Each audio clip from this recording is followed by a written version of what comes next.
Hi friends, എല്ലാവർക്കും നമ്മുടെ ചാനലിലേക്ക് സ്വാഗതം.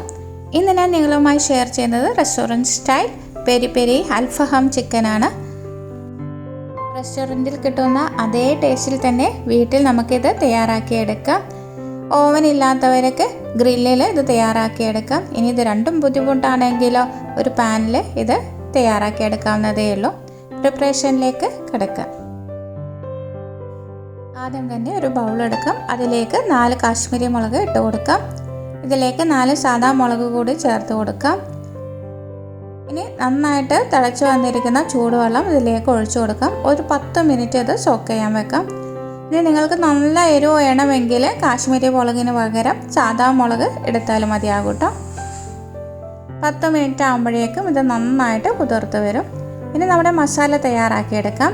ഇതിനായിട്ട് ഒരു മിക്സിയുടെ ജാറിലേക്ക് ഒരു പിടി മല്ലിയില ഇട്ട് കൊടുക്കാം. 1 ടേബിൾ സ്പൂൺ വെളുത്തുള്ളി അല്ലി ചേർത്ത് കൊടുക്കാം. 1/2 ടേബിൾ സ്പൂൺ മുളക് പൊടി ഇട്ട് കൊടുക്കാം. 2 ടേബിൾ സ്പൂണോളം ചെറുനാരങ്ങ നീര് ഒഴിച്ചു കൊടുക്കാം. ആവശ്യത്തിനുള്ള ഉപ്പ് ചേർത്ത് കൊടുക്കാം. നേരത്തെ കുതിർത്ത് വെച്ചിരിക്കുന്ന മുളക് ഇതിലേക്ക് ചേർത്ത് കൊടുക്കാം.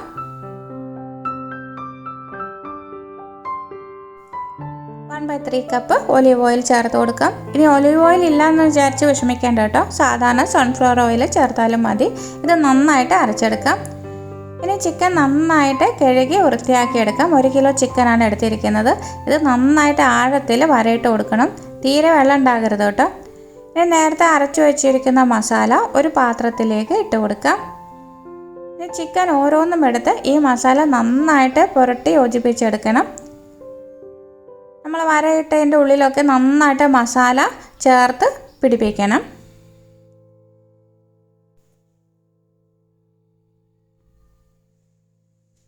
എടുത്തു വെച്ചിരിക്കുന്ന എല്ലാ ചിക്കൻ കഷ്ണങ്ങളിലേക്കും ഇതേമാതിരി കുറച്ച് സമയം എടുത്താലും വേണ്ടിയില്ല, ഇതേമാതിരി മസാല പിടിപ്പിച്ച് വെക്കണം. ഇത് ചുരുങ്ങിയത് ഒരു 4 മണിക്കൂറെങ്കിലും ഈ മസാലയിൽ റെസ്റ്റ് ചെയ്യാൻ വെക്കണം കേട്ടോ. ഇനി വളരെ ടേസ്റ്റ് വേണമെങ്കിൽ തലേ ദിവസം തന്നെ ഇത് മസാല പുരട്ടി വെക്കണം. പിറ്റേ ദിവസം എടുക്കുകയാണെങ്കിൽ നന്നായിട്ട് മസാല പിടിക്കുന്നതാണ്. ഇതിൻ്റെ അടുത്ത സ്റ്റെപ്പ് ചാർക്കോൾ കത്തിച്ചെടുക്കാം. അതിന് വേണ്ടിയിട്ട് 2 ചാർക്കോളാണ് ഞാൻ എടുത്തിരിക്കുന്നത്. സ്റ്റവിൻ്റെ മുകളിൽ വെച്ച് കൊടുത്ത് ഇതൊന്ന് കത്തിച്ചെടുക്കാം. ഇനി മസാല പുരട്ടിയിരിക്കുന്ന ചിക്കനിലേക്ക് ഒരു പാത്രത്തിലേക്ക് ഈ ചാർക്കോൾ വെച്ച് കൊടുക്കാം.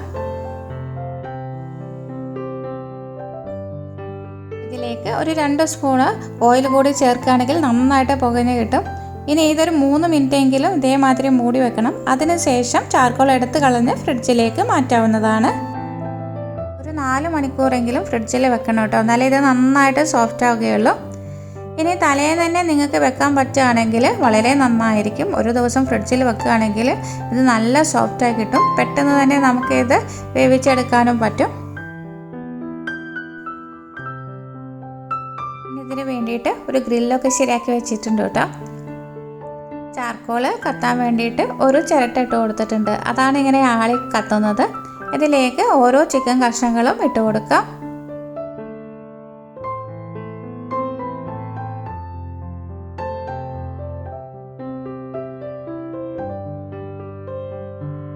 ഇനി ഇത് ഇങ്ങനെ തിരിച്ചും മറിച്ചും ഇട്ട് ഇത് വേവിച്ചെടുക്കാം.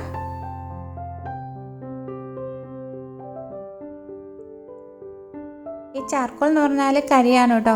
ഇതിൽ നമ്മൾ വേവിച്ചെടുക്കുമ്പോൾ ഒരു പ്രത്യേക ടേസ്റ്റ് ആയിരിക്കും.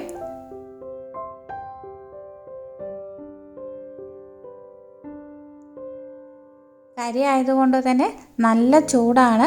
നമ്മൾ വിചാരിക്കുക അധികം ചൂടൊന്നും ഇല്ലാന്ന്, പക്ഷെ നല്ല ചൂടുണ്ട്.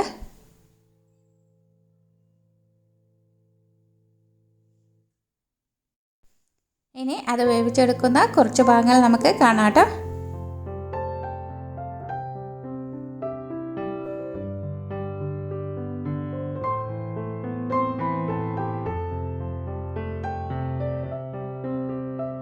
വെന്ത പീസസൊക്കെ ഒരു പാത്രത്തിലേക്ക് മാറ്റി വെക്കാം.